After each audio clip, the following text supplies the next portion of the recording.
नमस्कार दोस्तों, मैं नितिन आपका स्वागत करता हूं। दोस्तों, एक बहुत ही फेमस शख्स को, एक यूट्यूबर को इंडिया में ब्लैकलिस्ट कर दिया गया। अब वह इंडिया में आ नहीं सकता है और वो जो है अपने आंसू बहा रहे हैं और वो विक्टिम कार्ड भी खेल रहे हैं, वीडियोस भी बना रहे हैं, अपील भी कर रहे हैं। दिल्ली हाई कोर्ट में भी याचिका दायर की जा रही है कि उन्हें जो है इंडिया में बैन क्यों किया गया है, ब्लैकलिस्ट क्यों किया गया है, उन्हें आने दो। तो आज हम इन्हीं फेमस यूट्यूबर अर्थात जो है कार्ल रॉक पर चर्चा करेंगे और बताएंगे कि आखिर इंडियन गवर्नमेंट ने ऐसा क्यों किया है और ये सही है या नहीं है। तो वीडियो को अंत तक देखिएगा और अगर आप नए हैं तो चैनल जरूर सब्सक्राइब करिएगा, नितिन अपलोडर।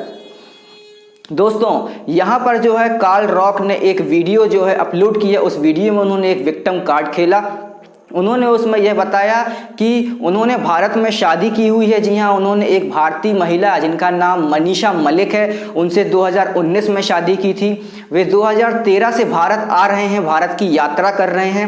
वे भारत के ऊपर वीडियो बनाते हैं और भारत में यात्रा कैसे की जाए और भारत में यात्राओं पर वो टिप्स देते हैं। और उनके वीडियो वर्ल्ड वाइड जो हैं, उनके जो है यूट्यूब पे 1.8 मिलियन सब्सक्राइबर जो है, ट्विटर पे भी उनके 21,500 जो है फॉलोअर्स हैं, फेसबुक पे भी अच्छी खासी फॉलोइंग है। तो आखिर ऐसा क्यों हुआ कि उन्हें भारत में बैन किया गया है? उनका कहना है कि उनकी वाइफ ने दिल्ली हाई कोर्ट में याचिका दायर की है और पूछा है कि उन्हें भारत में क्यों बैन किया गया है। और कार्ल रॉक का कहना है कि वे 2013 से भारत में आ रहे हैं। 2014 में उनकी मनीषा मलिक से मुलाकात हुई थी, 2019 में उनसे शादी की और उसके बाद जो है अब वे भारत में बैन है क्योंकि वे 2020 में दुबई और पाकिस्तान यात्रा पे गए थे और वहां से अब वे भारत आने के लिए वीज़ा अप्लाई कर रहे हैं, तो उन्हें वीज़ा कैंसिल कर दिया जा रहा है और जानने पर पता चला कि वो ब्लैक लिस्ट में हैं। तो आखिर ऐसा क्यों हुआ है वे पूछ रहे हैं। उनका कहना है कि वो 269 दिनों से अपनी बीवी से नहीं मिले,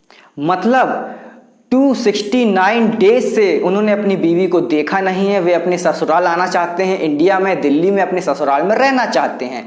लेकिन भारतीय सरकार का क्या कहना है वो भी आप सुन लीजिए। जो विदेश मंत्रालय है उसके अधिकारी ने ANI को यह बताया है कि उनका जो है वीज़ा कैंसिल किया गया है, रद्द किया गया है और उन्हें 1 साल के लिए, पूरे 1 साल के लिए बैन किया गया है, ब्लैक लिस्ट में डाला गया है। ऐसा इसलिए क्योंकि उन्होंने जो है यात्रा नियमों और वीज़ा नियमों का उल्लंघन किया है और कई बार किया है और कई प्रकार से किया है और उन्होंने टूरिस्ट वीज़ा पे जो है व्यापार किया है।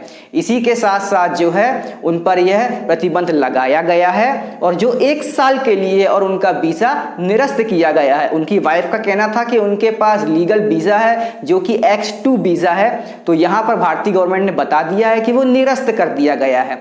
अब यहाँ पर जो एक लीगल और ऑफिशियल बयान है वो विदेश मंत्रालय ने ANI को दे दिया, लेकिन असल में इसके पीछे की क्या वजह है हम उस पर प्रकाश डालते हैं।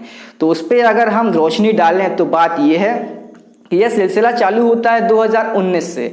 2019 में जब जो है CAA प्रोटेस्ट चल रहा था, नागरिकता कानून पर जो प्रोटेस्ट चल रहा था, एंटी प्रोटेस्ट चल रहा था और उसे रद्द करने के लिए जो कुछ वामपंथी और देशद्रोही टाइप के लोग हैं वे सड़कों पर उतर आए थे। शाहीन बाग को कब्जे में कर लिया गया था, उसे जो हाईजैक ही कर लिया गया था। ऐसे में हमारे प्यारे यूट्यूबर जो है, भारतीय जो है टूरिस्ट को बढ़ावा देने वाले और भारत में कैसे घूमा जाए और उसकी टिप्स देने वाले यूट्यूबर जो है वे पहुंच गए थे एंटी प्रोटेस्ट को सहयोग करने। वे एंटी प्रोटेस्ट में सहयोग कर रहे थे, अपनी बीवी के साथ वहां पहुंच गए थे। उनका एक इंटरव्यू भी जो टाइम्स नाउ में आया था वो फेमस हुआ था कि विदेशी भी आ रहे हैं और विदेशी भी प्रोटेस्ट में सहयोग कर रहे हैं, एंटी प्रोटेस्ट में। यहाँ तक के उन्होंने एक वीडियो भी बनाया था और उन्होंने कहा था कि प्रोटेस्ट अगेंस्ट इंडियन गवर्नमेंट, और इसको जो है 1,73,000 लोगों ने देखा भी हुआ है जब इन्होंने इस वीडियो को प्राइवेट किया। वो कार्ल रॉक भी जानते हैं कि वो ब्लैकलिस्ट क्यों किए गए हैं, वे कार्ल रॉक अच्छे से जानते हैं कि उन्हें बैन क्यों किया गया है, इसीलिए उन्होंने यह वीडियो प्राइवेट कर दिया है। इस वीडियो में आप साफ देख सकते हैं कि एक फॉरेनर इंडिया में आता है जिसके पास न्यूजीलैंड की नागरिकता है, वो न्यूजीलैंड का निवासी है और वो इंडिया में आके वीडियो बनाता है और कहता है कि प्रोटेस्ट अगेंस्ट इंडियन गवर्नमेंट। यहाँ तक कि उनका एक ट्वीट भी है जो वो डिलीट कर चुके हैं, लेकिन हमारे जो इतने सारे देशभक्त हैं वो डिलीट किए हुए ट्वीट को सेव कर लेते हैं, स्क्रीनशॉट रख लेते हैं और हमारे जैसे यूट्यूबर्स को भेज देते हैं। तो आप देख सकते हैं इन्होंने ट्वीट भी किया था प्रोटेस्ट अगेंस्ट इंडियन गवर्नमेंट। तो ये CAA का प्रोटेस्ट करते हैं, एंटी प्रोटेस्ट करते हैं और ठीक उसके बाद निकल जाते हैं दुबई और दुबई से पाकिस्तान। ऐसे में इंडियन गवर्नमेंट को आपको ब्लैकलिस्ट तो करना ही था। अब जो लोग पाकिस्तान डायरेक्ट जाते हैं तो उन पे शक हो जाता है और इंडियन गवर्नमेंट को बताना पड़ता है कि वो पाकिस्तान क्यों जा रहे हैं। लेकिन ये पीछे के रास्ते जो लोग जाते हैं तो साफ नज़र आता है कि दाल में कुछ काला है। यहाँ तो पूरी दाल ही काली है। भाई साहब, आप CAA का जो है एंटी प्रोटेस्ट करते हैं, उसके बाद आप दुबई जाते हैं, दुबई के रास्ते पाकिस्तान जाते हैं। भाई साहब, माजरा क्या है? ऐसा कौन सा एंटी प्रोटेस्ट, मेरा मतलब है कि एंटी नेशनल काम आप कर रहे थे कि आप CAA का एंटी प्रोटेस्ट करते हैं, दुबई जाते हैं, पाकिस्तान जाते हैं, उसके बाद फिर भारत आना चाहते हैं, लेकिन आपको भारत आने नहीं दिया जा रहा है। ऐसा कौन सा आप एंटी प्रोटेस्ट, मेरा मतलब है एंटी नेशनल काम कर रहे थे कि इंडियन गवर्नमेंट ने आपको बैन किया है 1 साल के लिए? दोस्तों, आपको मैं बता दूं, मैं ये तो नहीं कह रहा कि कार्ल रॉक जी ने भी ये काम किया होगा, लेकिन ऐसा हुआ है कि बहुत सारे यूट्यूबर्स को, बहुत सारे ब्लॉगर्स को, बहुत सारे पत्रकारों को पाकिस्तान से दुबई के रास्ते फंडिंग आई है, बहुत सारा पैसा आया है और इस जो है प्रोटेस्ट में पैसा बहाया गया है, नाली पानी समुंदर की तरह पैसा बहाया गया है। और कुछ लोग पैसा लेने के लिए जो है दुबई भी गए हैं, दुबई के रास्ते पाकिस्तान भी हो सकता है गए हों, क्योंकि पैसा तो वहीं से आ रहा था। ये बात जग जाहिर है। NIA ने बहुत सारे जो है ऐसे बहुत सारे लोगों को पकड़ा भी था, बहुत सारे लोगों से पूछताछ भी की थी और ये खुलासा भी हुआ था कि PFI की तरफ से फंडिंग आई थी। PFI को फंडिंग दुबई के रास्ते आती है और दुबई के रास्ते कहाँ से आती है वो आप जानते हैं, हमारे फटीचर पड़ोसी मुल्क से।